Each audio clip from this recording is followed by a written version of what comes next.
Hello and welcome to the latest saddle of the week. This week I brought for you a little Mayhew saddle, which I think is actually a really beautiful saddle, so hence why I've chosen it. For those of you that have watched previous saddles of the week, you'll know that I've featured quite a number of Mayhews and also that they're one of my favourite makes of saddles.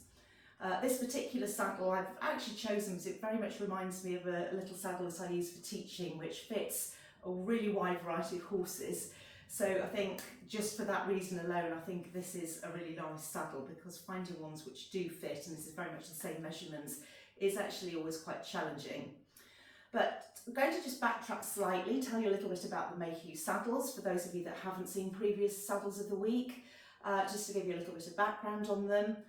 They were introduced in the 1880s by Frederick William Mayhew, and they became known for being very innovative in terms of some of their designs. Not all of those then continued to be used and became successful, but two things that they are particularly well known for was the wide triangular pommels, which we can see on this saddle. They were actually introduced in 1892 and very much give a rider a very good feel on the saddle. They get a lot of support for their right leg, and I know certainly personally I really like to ride on a saddle that does have that level of support for the right thigh.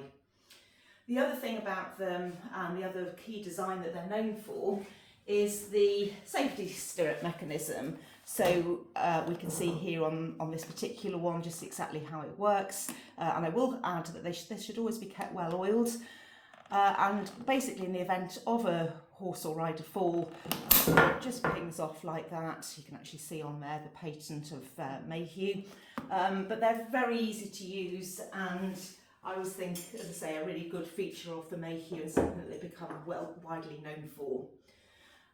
They got royal warrant. This particular saddle would have been in the era of George VI. It was built post First World War. Really good era for making side saddles, and what we see with this particular one is the beautiful flat seat, which is going to be very nice to ride on for any rider.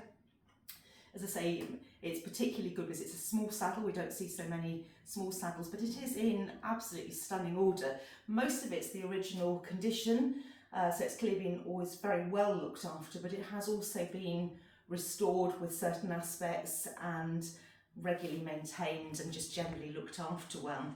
I'll quickly show you the offside, which rather denotes it as a showing style saddle. It's got the outside girthing, which also looks particularly smart on a nice show horse. Fairly small outside flap there, which again would show off the horse's shoulder. So really nice design to that. And then the other thing I just wanted to talk to you about with this saddle is, and if we have a little look underneath the saddle. So, not that there's so much to see really here now, but what I wanted to say with this particular saddle is that it was actually originally built on a rubber sponge panel, which you don't see terribly many of those. They didn't always last terribly well, so perhaps that's why they didn't become hugely popular.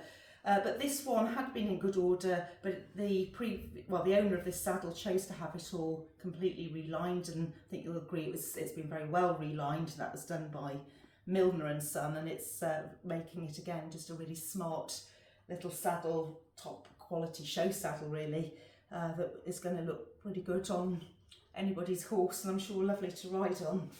So I'll just restore it on here. So we'll have one final look at that. So sort of medium wide saddle, and just a little beauty really. So thank you for watching this week's Saddle of the Week, and I'll aim to bring you another one of interest next time.